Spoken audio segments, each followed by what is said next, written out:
j'ai été un homme politique, je ne le suis plus, ma parole est libre. Ça veut dire quoi? Ça veut dire qu'elle va être entendue. C'est-à-dire que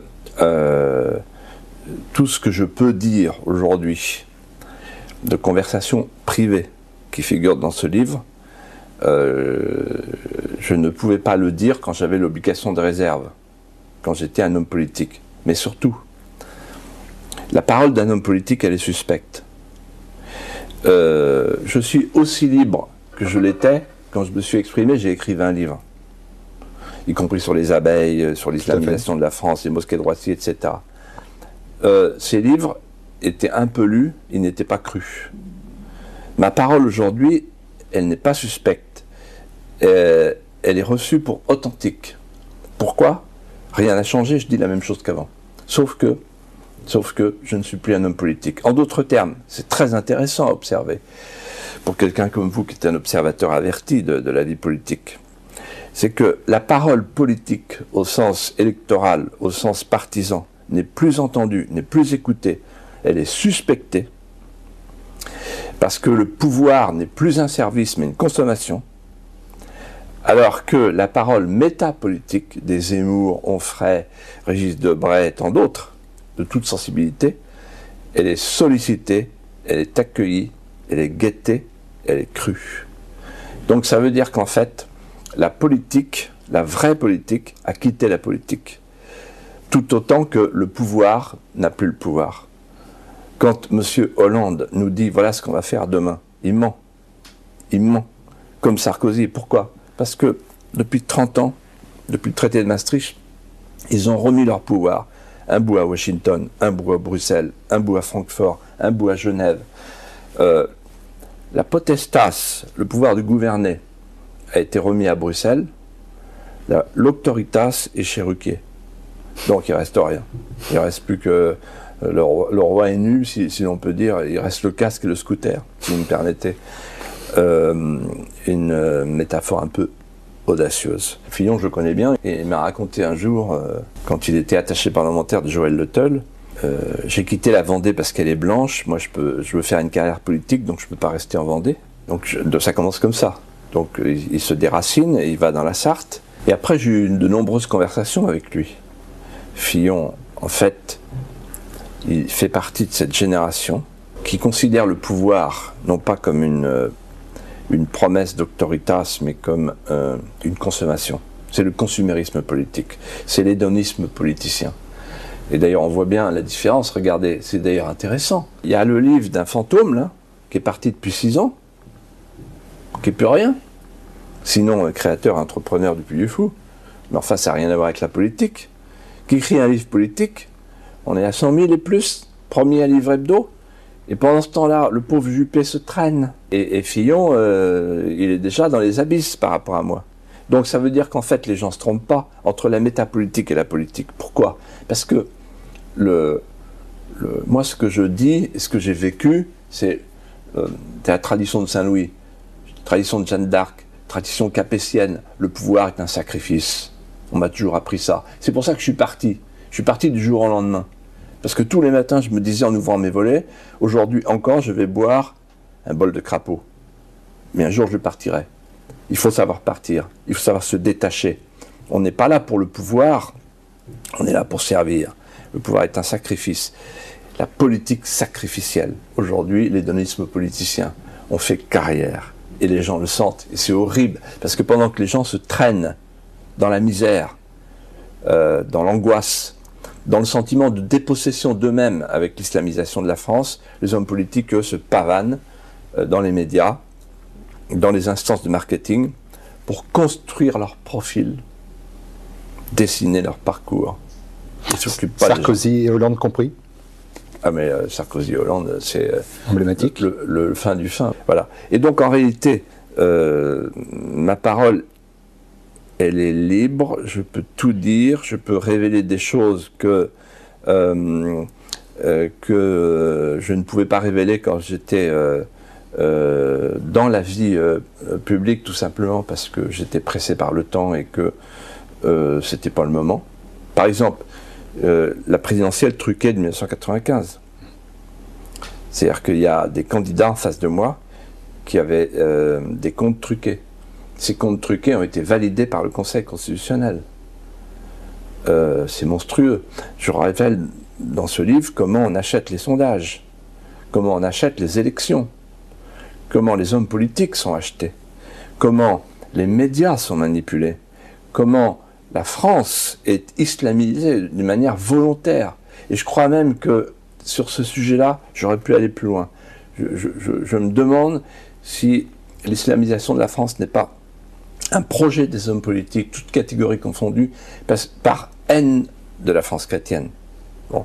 Donc mes révélations, elles font suite à des combats que j'ai menés depuis l'affaire Urbain en 1990, Maastricht, jusqu'à aujourd'hui. Sauf que c'est vrai que aujourd'hui je dis tout et je n'ai plus aucune retenue. Est-ce que vous, d'ailleurs, vous avez réussi à être suffisamment éloigné de cette canaille? Oui. Oui. Ben, conscience, oui. Ça a bien été mon drame. C'est qu'en fait,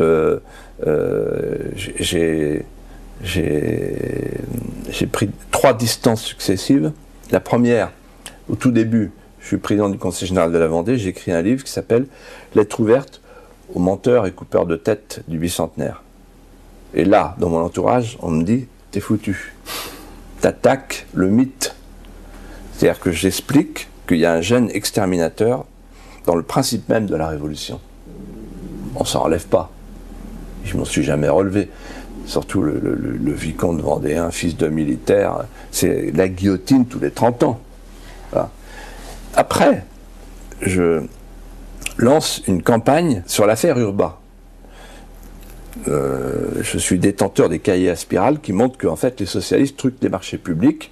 Il y a tout un système de raquettes avec les grandes surfaces. Bien. Il y a tous les noms.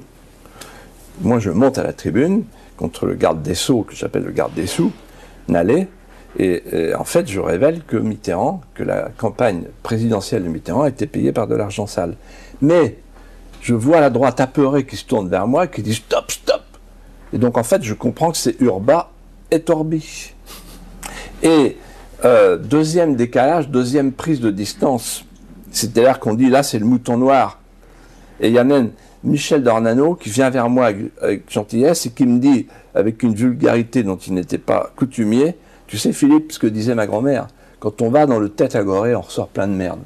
Je dis, que ça veut dire? Ça veut dire que forcément, tu vas y laisser des plumes. Tu verras les pots cassés. Et puis la troisième prise de distance, que vous avez connue, j'imagine, je me souviens, oui, c'est Maastricht. Là, c'est la naissance du clivage qui grandit, souverainisme, mondialisme. Voilà. Je vous rappelle une phrase de Marie-France Garot. Elle m'a dit un jour, au moment de Maastricht, il faut vous habituer à être un paria. Finalement, pourquoi? Parce que dans le système de la Ve République, c'est un manège. Il y a le centre du manège avec les forces centripètes, et puis il y a les forces centrifuges. Dès que vous vous éloignez du centre, vous êtes pris dans les forces centrifuges qui vous éjectent. Vous êtes aux marges. Et tous ceux qui ont tenté d'aller vers les forces centrifuges ont perdu pied, ont été éjectés. Et vous le saurez comme les autres. C'est ce qui m'est arrivé. Parmi toutes les rencontres, la personnalité qui m'a... Il y en a 2 qui m'ont marqué, dans 2 domaines très différents, c'est Solzhenitsyn et Jérôme Lejeune. Le professeur Lejeune, parce que c'était un savant. Très décrié, pourtant. Oui, très décrié, mais qui a tout donné. C'est-à-dire, il était membre de l'Académie des sciences morales et politiques, il devait être prix Nobel de médecine, et il s'est trouvé devant un cas de conscience, au moment de l'avortement. Et il a dit ce qu'il pensait, l'avortement est le passeport de toutes les transgressions. Donc il a refusé tous les honneurs, qui sont la monnaie la petite monnaie de l'honneur, et il a dit non. Je vais hurler, ne touchez pas à la vie, parce que la vie commande tout. Et Solzhenitsyn, parce que Solzhenitsyn, c'est lui qui m'a dit cette phrase qui m'a amené à écrire ce livre, pour les jeunes générations. Vous êtes au bord du gouffre, vous les Européens, vous avez la maladie du vide, vous êtes au dernier stade de l'épuisement spirituel, vous allez connaître une éclipse de l'intelligence, mais un jour, de la grande catacombe sortiront des petites lucioles portées par des dissidents. Et je lui dis, les dissidents, c'est quoi pour vous un dissident? Il me dit, un dissident, c'est quelqu'un qui franchit les lignes rouges du périmètre sanitaire, qui n'a pas peur des mots interdits, et qui en même temps remonte les murs porteurs. Et il m'a dit, les dissidents, aujourd'hui, sont à l'Est, ils vont passer à l'Ouest. Et je me suis dit, je vais écrire un livre pour les dissidents. Voilà ce qu'il m'a dit Solzhenitsyn. Alors lui aussi, on peut dire c'est un nostalgique. Bon. Mais vous savez, on est toujours nostalgique de l'histoire qu'on n'a pas. Parce que quand un pays ne fait plus l'histoire, et qu'il est interdit de son histoire passée, alors il est au-dessus du vide. Solzhenitsyn m'a dit, quand la Russie était sous la botte soviétique, et que j'étais au goulag, la Russie, la Pologne, la Hongrie et tous les pays de l'Europe orientale pensaient qu'ils étaient morts, qu'ils allaient mourir, parce qu'ils avaient perdu leur souveraineté. On appelait ça la souveraineté limitée du temps de Brejnev. Mais en réalité, ce qui les a sauvés, c'est qu'ils ont su préserver leur identité. En fait, leur identité chrétienne. Catholique pour les Polonais, orthodoxe pour les Russes. Et donc, quand le mur est tombé, quand le rideau de fer s'est abattu, les forces morales ont ressurgi, et l'identité, retrouvant la souveraineté, a permis de restaurer la force d'âme et de retrouver l'âme des peuples sous la botte soviétique. Il m'a dit, pour vous, ça va être plus compliqué, parce que vous êtes en train de perdre votre identité, de la dissoudre, au moment où vous avez transféré votre souveraineté. Si vous me demandez si la France va mieux qu'il y a plusieurs années, ou plusieurs décennies, ou plusieurs siècles, c'est certainement pas le siècle qu'on va retenir hein, pour la France.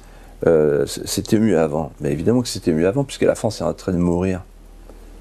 Vous voyez bien, elle est en train de mourir, elle est submergée de l'extérieur, avec une invasion migratoire. Elle sera demain une république islamique si on ne fait rien. Et elle est effondrée de l'intérieur, puisqu'elle est en train de perdre son identité. Quand je dis, j'ai assisté à la conjonction inouïe de ceux qui, par intérêt, voulaient abattre les frontières, les souverainetés, les nations, parce qu'ils étaient au service de l'américanisation du monde, de la marchandisation du monde, du marché de masse, planétaire de masse, et coïncidence, conjonction de cela, et puis de ceux qui, par idéologie, voulaient fabriquer un homme nomade, désaffilié, désexué, en apesanteur. Bon, donc c'est cette conjonction que j'ai vue, c'est-à-dire les deux libéralismes, le libéralisme économique, mondialiste, et le libéralisme sociétal. Nous, on a Bernard-Henri Lévy, Jacques Attali, Alain Minc, le cercle de la raison, la mondialisation heureuse, l'homme nomade, Bernard-Henri Lévy, qui, avec l'idéologie française en 1981, a expliqué la France charrie des vomissures barbares, comme les diables de feu crachent des flammes rougeoyantes. Il faut qu'elle s'excuse, la France. Il faut qu'elle ait honte d'elle-même. La France est le seul pays au monde où on n'a pas le droit d'aimer la France. La France est le seul pays au monde où on n'enseigne plus l'histoire de France. La grande, la belle, celle des mythes. Un pays qui n'a plus de compteur et qui n'a plus de contour, il est voué à disparaître. Donc moi je dis, essayons de faire demain ce qu'on a fait du temps des hussards noirs de la République, par exemple. C'est pas de la nostalgie quand je dis, c'est quelque chose que vous comprenez, vous, forcément. Ben oui, un pays qui a plus sa souveraineté, il meurt. Alors, retrouvons la souveraineté, c'est pas se tourner vers le passé, c'est se tourner vers les valeurs de la survie. Les valeurs de la survie, c'est-à-dire que la souveraineté, c'est la supériorité du pouvoir régalien sur les pouvoirs de fait. Quand il n'y a plus le politique, comme c'est le cas au niveau européen, on a les lobbies. On a la trilatérale, on a le groupe Bilderberg, on a les firmes nationales, Google, Apple, qui sont plus forts que les États. Quand il n'y a plus de puissance publique, alors c'est l'économie qui domine, mais c'est le totalitarisme. On a les féodalités économiques et sociétales. Et donc ce que je dis dans mon livre, c'est le résultat d'une conversation quand j'étais jeune avec un paysan vendéen qui était mon voisin et qui m'a dit, tu sais Philippe, quand on est dans une maison qui s'effondre au bord de l'abîme, qu'on ne voit plus rien parce que c'est la nuit, il faut chercher à tâtons les murs porteurs. Les murs porteurs, le caractère sacré de la vie, la filiation comme repère, la nation comme héritage, la frontière comme ancrage et le rêve français comme fenêtre sur le monde. Les jeunes djihadistes qui quittent la France, vous savez par qui ils sont accueillis quand ils arrivent en Syrie pour se battre? Par Al-Nosra. C'est-à-dire que la France soutient Al-Qaïda. Et pourquoi? C'est ça qui est plus intéressant. Parce que la classe politique française est entièrement achetée. Alors il y a une nuance. C'est-à-dire Fabius est acheté. Il y a une nuance entre la gauche et la droite. Vous savez, du temps de la corruption d'Urba, comme je le dis dans mon livre, la droite allait plutôt vers les grands équipements, genre pont de Noirmoutier ou pont de l'Île de Ré, et la gauche allait plutôt vers les grandes surfaces. Là, il y a une nuance, et l'Arabie Saoudite, c'est plutôt la gauche Hollande, et le Qatar, c'est plutôt la droite Sarkozy. Oui. Mais, comme l'a dit Frédéric Pichon, un spécialiste de la Syrie, dans son livre sur la Syrie, la classe politique française, elle est complètement prise à la gorge par le Qatar et l'Arabie Saoudite, et naturellement par l'Amérique. Donc la France est un protectorat américain qui tend à devenir un protectorat du Golfe. Les Français, ils ne savent pas forcément que Hollande travaille pour le Qatar et l'Arabie Saoudite. En fait, ils travaillent parce qu'il y a la dette, parce qu'il y a les contrats d'armement, parce qu'il est pris à la gorge. Bon, mais quand même, mais quelle impression on a? On se dit, mais où en est notre pays? Enfin, c'est quand même une clownerie, la classe politique. C'est-à-dire que ces gens-là, quand ils sont à Paris, ils expliquent pendant tout l'été aux agriculteurs français, il faut acheter français. Vous vous souvenez de ça?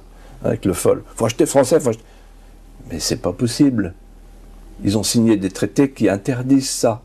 Donc comment peut-on d'une main signer des traités qui affaiblissent la France, qui la livrent aux commissaires, aux banquiers, aux prétoriens, à tous ces gens qui sont des gnomes, des gnomes qui veulent détruire les nations.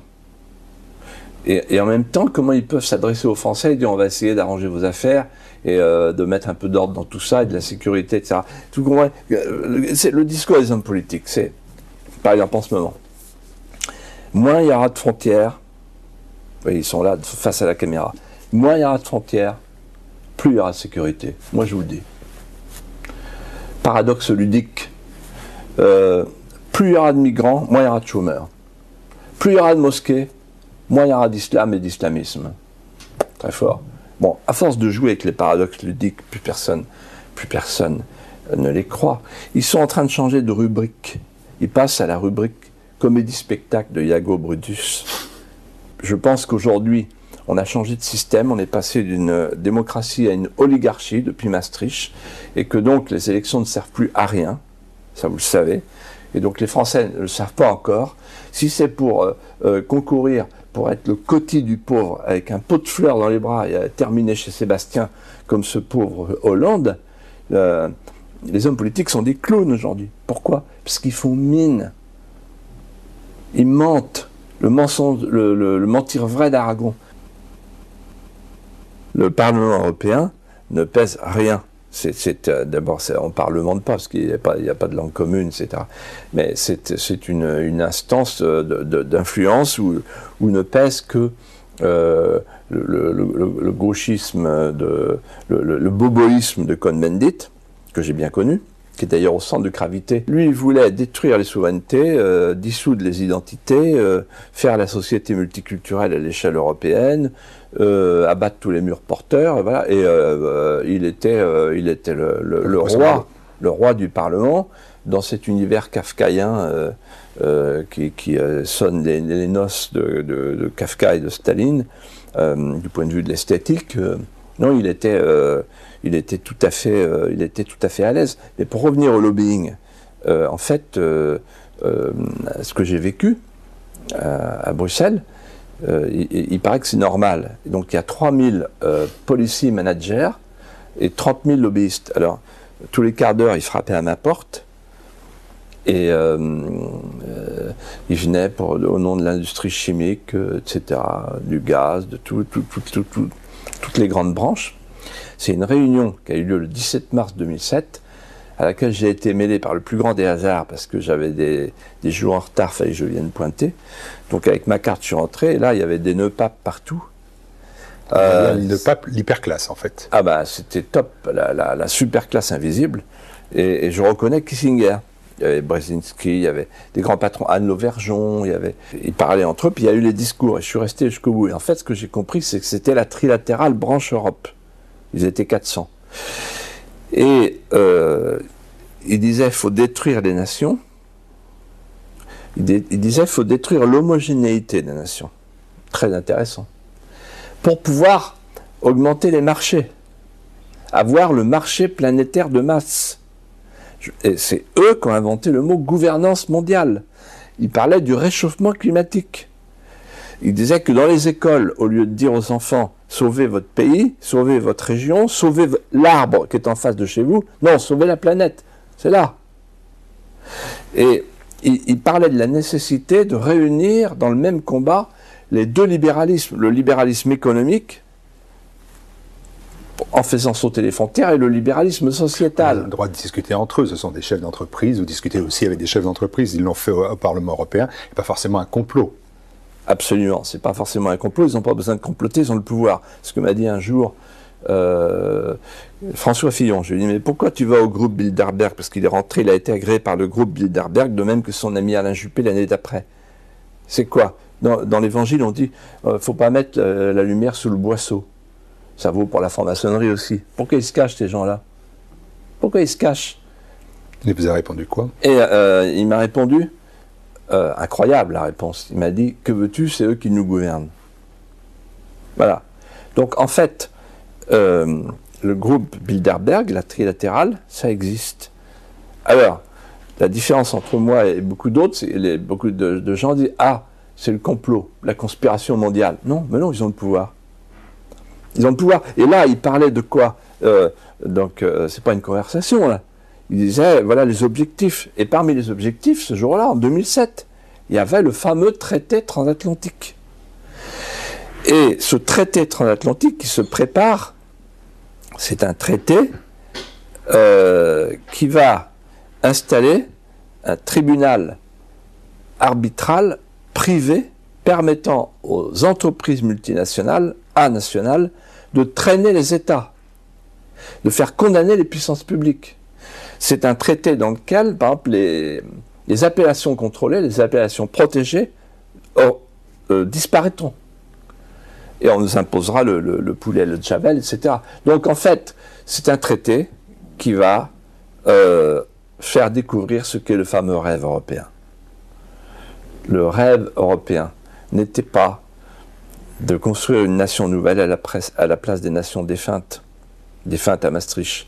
Le rêve européen, c'était de livrer un espace sans nation, sans gouvernement, sans démocratie, sans limite territoriale, de le livrer au marché planétaire de masse sous clé américaine. Et quand on disait ça, nous les conscrits de Maastricht, des gens comme Séguin, Pasqua, Chevènement et Le Pen, on nous disait, vous êtes des menteurs, vous exagérez. En fait, on était en dessous de la réalité. L'Europe est un être des abysses. Ce qu'elle craint, c'est la lumière. C'est une zone grise, on ne sait pas qui achète qui. Ce qui est certain, ce que j'ai vu, moi, de mes yeux vus, c'est qu'en fait, les commissaires sont des futurs lobbyistes, et les lobbyistes sont des futurs commissaires. Donc il y a un mélange des genres qui porte à la prise illégale d'intérêt. On a fait le choix d'une Europe sous clé américaine, un protectorat américain. Là, on va signer un traité transatlantique qui va faire de l'Europe un espace sans frontières, qui sera une annexe du marché planétaire de masse voulu par l'Amérique, avec un traité transpacifique et maintenant un traité transatlantique. Donc on fait un OTAN économique après l'OTAN stratégique, et quand à la Syrie, quand elle a lutte contre l'islamisme, on joue la carte d'Al-Qaïda, alors qu'il faudrait éliminer autant Al-Qaïda que l'État islamique. Le seul qui est cohérent dans tout ça, c'est Poutine. Alors, je connais très bien Poutine, hein, et je connais très bien la Russie, puisque Poutine m'a invité en tant que créateur du Puy du Fou à développer des Puy du Fou dans son pays. Le Philippe de Villiers, Atlantis, comme vous dites, il a existé jusqu'à la chute du mur de Berlin, 9 novembre 89. C'était logique, il y avait le monde libre, sous clé de l'OTAN, contre le monde soviétique, qui était le monde opprimé. À partir du 9 novembre 1989, j'ai dit, comme tant d'autres, l'OTAN n'a plus lieu d'être puisqu'il n'y a plus de pacte de Varsovie et qu'il n'y a plus de mur de Berlin et qu'il n'y a plus de rideau de fer. Il faut maintenant faire la grande Europe de l'Atlantique à l'Oural. Alors je vais vous dire, mon analyse s'appuie sur 1000 ans de savoir-faire diplomatique français. Combien de temps encore l'Europe va-t-elle continuer à écrire son avenir sur le continent américain? Voilà la question que Poutine m'a posée le 14 août 2014 lorsque nous étions tête à tête. En effet, l'Europe continue à écrire son avenir sur le continent américain. Il serait plus judicieux que l'Europe écrive son avenir sur le continent européen. Et pour deux raisons. La première, c'est que ça permettrait de faire enfin la grande Europe, avec des complémentarités utiles, précieuses entre la Russie, source d'énergie, et l'Europe bien industrielle, sans parler des complémentarités culturelles, puisque Dostoïevski écrivait en français. Mmh. Et aussi, et surtout, ajoute Poutine dans cette conversation privée, mais que je révèle en répondant à votre question, parce que je n'ai pas de secret pour TV Liberté, on pourrait être l'interface, monsieur de Villiers. J'ai dit quoi l'interface? Avec la Chine. Parce que le monde de demain, c'est plus l'Amérique. Avec leur économie spéculative, la financiarisation, la bulle de savon, boum, ça va faire ça. Parce que les délocalisations vont tout entraîner, tout emporter, la marchandisation du monde, elle ne profitera pas à l'Amérique. Le monde de demain, c'est la Chine et l'Inde. Et il y a une image symbolique, monsieur Bill, qui doit vous frapper. C'est le 9 mai dernier, pour l'anniversaire de la libération de la Russie. On avait Poutine au milieu de la tribune. À droite, il y avait le président de la Chine, et à gauche, le Premier ministre de l'Inde. Et là, tous les médias occidentaux ont dit Poutine isolé. Isolé avec 3 milliards d'hommes, quand même. Vous voyez. Donc, on est complètement à côté du sujet. Vous savez pourquoi on lui en veut? La Russie a trois différents avec l'Amérique. Vous voyez, je vous parle, vous me parlez d'amitié ou de lucidité, je pense que le téléspectateur qui va nous regarder voit bien que je fais une analyse lucide et pas simplement une analyse de sentiment.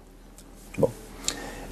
Première différence, Poutine dit il faut aller vers un monde multipolaire, polycentrique, alors que les Américains veulent un monde unipolaire.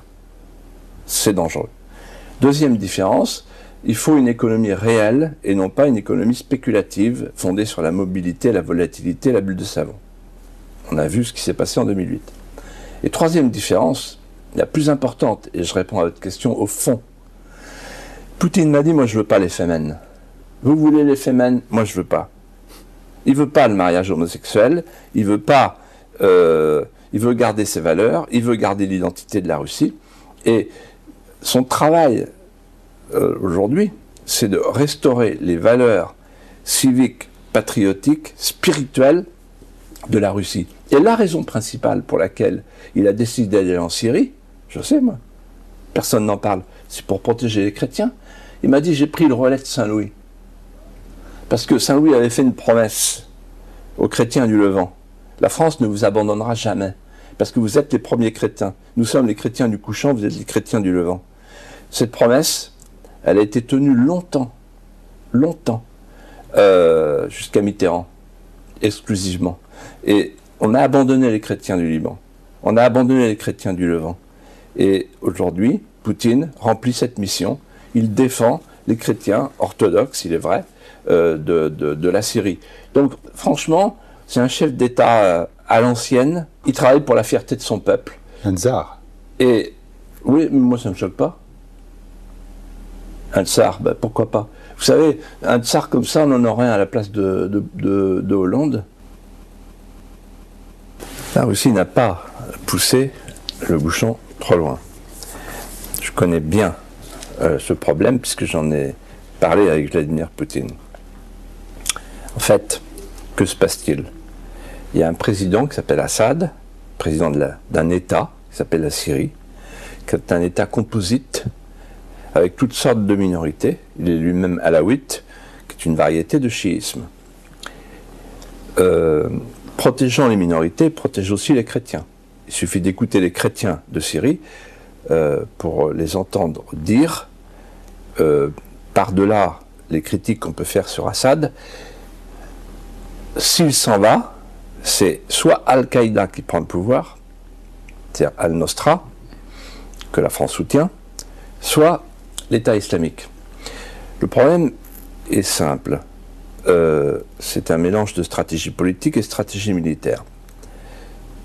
Si on veut éradiquer l'État islamique, il y a deux conditions. La première, faire une coalition internationale dans laquelle la Russie, l'Iran sont des partenaires obligés.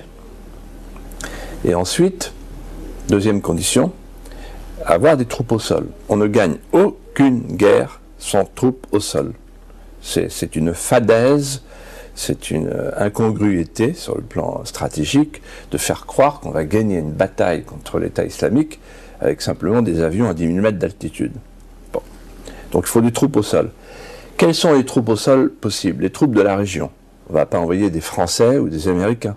C'est pas vrai. Sauf quelques forces spéciales pour former les soldats qui vont faire partie des troupes au sol. Mais on ne va pas envoyer des Français ou des Russes. Et donc, les troupes au sol sont les troupes régionales, donc iraniennes, irakiennes, kurdes, et naturellement, et d'abord, l'armée syrienne, c'est-à-dire 100 000 hommes. Bon. Quelle est la position de la Russie? C'est celle-là. On veut une coalition internationale, il l'a proposée à l'ONU, Poutine. Pour l'instant, c'est refusé.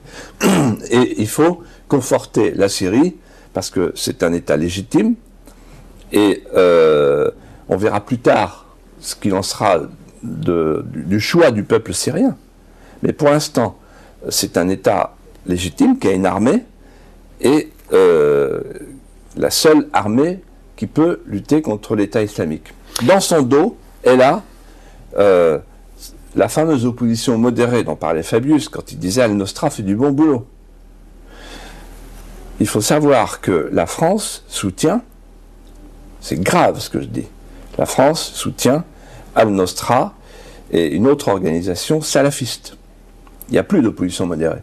L'opposition modérée, vous savez, les armes qu'on a livrées à l'opposition modérée, la France, vous savez où elles sont les armes? Elles sont chez l'État islamique. Les grands fauves, Chirac, Giscard, Mitterrand, c'est quand même des gens qui ont du charisme et qui dégagent de la sympathie. On n'échappe pas à leur charme. Bon, avec l'élusion électronique, la génération d'après, Hollande et Sarko, c'est un peu différent. C'est Lapin Tombour du Racel, c'est un cran au-dessous. C'est un des seuls, quand j'ai eu un cancer, c'est un des seuls parlementaires qui est venu vers moi pour me demander des nouvelles. Vous voyez, les gens qu'on appelle les républicains, ils ne sont pas déplacés. Et ils disaient pourvu qu'ils crèvent. Ouais. Et lui, voilà. Parce qu'il m'a dit j'ai besoin d'un adversaire comme toi. En fait, c'était. Voilà. Et il est arrivé vers moi, il arrivait vers moi à la buvette le matin pour lire l'Équipe, parce que je lisais l'Équipe. Et il me disait souvent un gars qui s'intéresse au foot comme toi peut pas être tout à fait mauvais. Et donc, on avait une relation qui était assez décapante, mais plutôt sympathique. Il était là, les bras ballants, comme un gars qui a dépavé toute la nuit, oui, et coiffé à la matraque. Et un jour, je lui dis, tu vois, Danny, en fait, tu es un bourgeois. Il me dit, évidemment, je suis un bourgeois. Bien sûr. Alors t'as bien changé. Ah mais non, j'ai pas changé. Ah bon, mais pourquoi t'as pas changé? Je dis parce que mai 68 c'est une révolution bourgeoise. C'est le boboïsme. Le bourgeois bohème, libéral, libertaire. Nos limites, nos frontières. Voilà. En fait, mai 68, c'est les entreprises américaines qui ont besoin de nouveaux marchés, de nouveaux appétits, de nouveaux clients, et qui veulent créer le marché du désir, c'est-à-dire transformer le consommateur, non, le citoyen mondial, en consommateur compulsif, désinhibé, post-névrotique.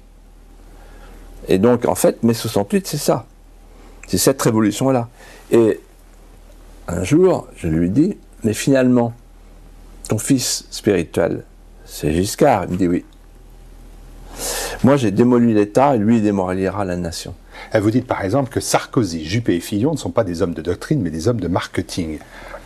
Oui. C'est cruel. C'est pas flingage. C'est pas... c'est encore plus cruel que tout. Oui, c'est pas cruel. Est-ce que c'est vrai? Voilà, la question, elle est là.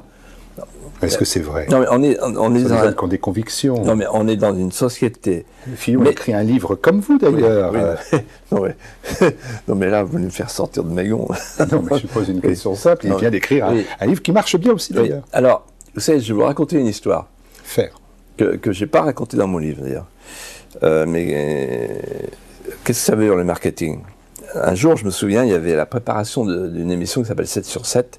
Il y avait Michel Loire, il y avait François Léotard, il y avait Juppé qui était là. Et il y avait Fillon aussi. Et il préparait là-dessus avec un type, un spécialiste de marketing, avec des spécialistes de marketing.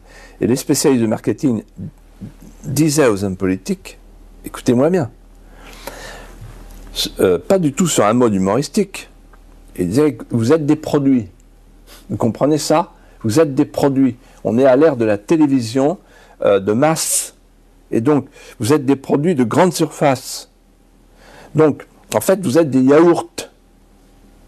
Donc, les gens, ils prennent un yaourt, il faut qu'il soit crémeux à cœur, le fond près du couvercle, parce qu'il faut que le fabricant s'en tire.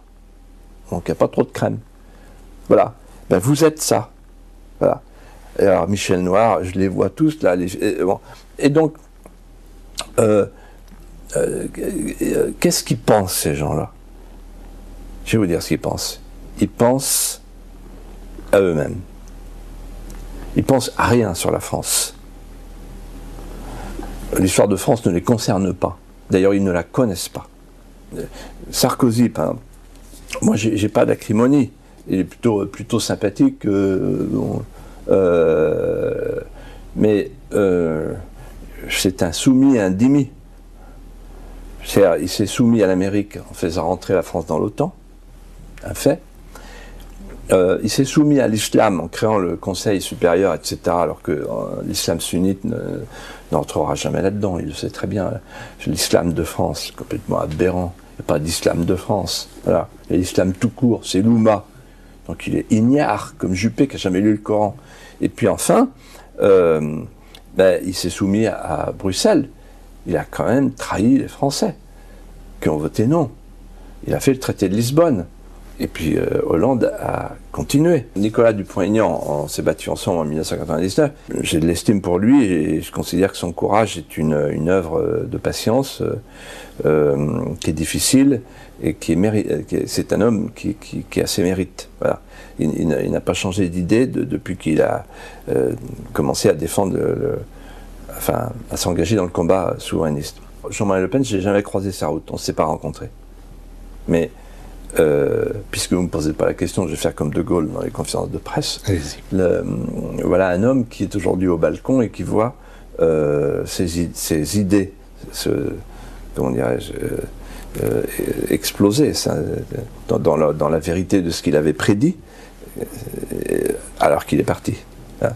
Donc c'est pour lui une situation pour le moins difficile à vivre. J'imagine ce qu'il peut ressentir. C'est la faute à tout le monde, mais peut-être aussi aux circonstances. En fait, en politique, chacun retrouve sa chacunière, comme on dit au Québec.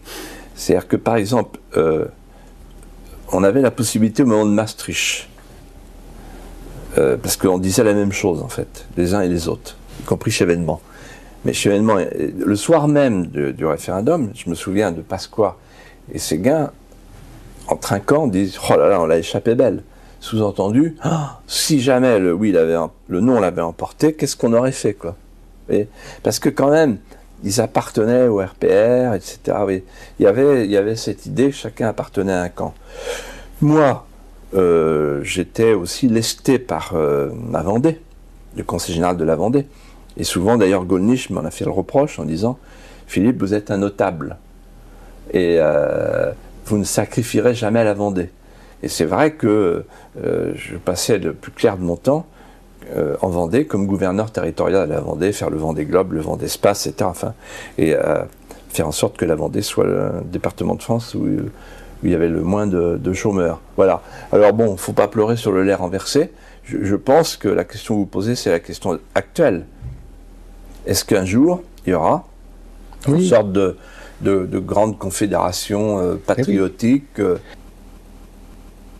Jacques Chirac a été réélu à 70 ans, François Mitterrand a été réélu à 72 ans, Général de Gaulle a été élu à 69 ans, et vous aurez 68 ans en 2017.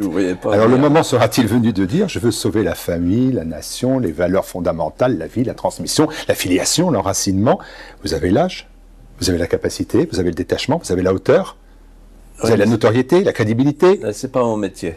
Mais si un jour je considère qu'il y a une ouverture, qu'il faut faire quelque chose pour mon pays, je le ferai à ma place et avec humilité. Moi, je pense que ce qui est le plus utile à faire aujourd'hui, c'est pour ça que j'ai fait ce livre, c'est s'adresser à la génération montante, la manif pour tous. Les gens qui sont descendus dans la rue, ces jeunes qui ne sont pas comme nos jeunes à nous. C'est-à-dire que des jeunes qui ont compris qu'on est minoritaire quand on défend les vraies valeurs. Bon, qui ont compris que nous assistons à la déshumanisation progressive du monde par l'effacement affiché, planifié du visage de l'homme. Et donc, à ces jeunes-là, je veux leur donner une mise en perspective. C'est ça mon livre, un fil rouge de la trame du complot contre notre civilisation.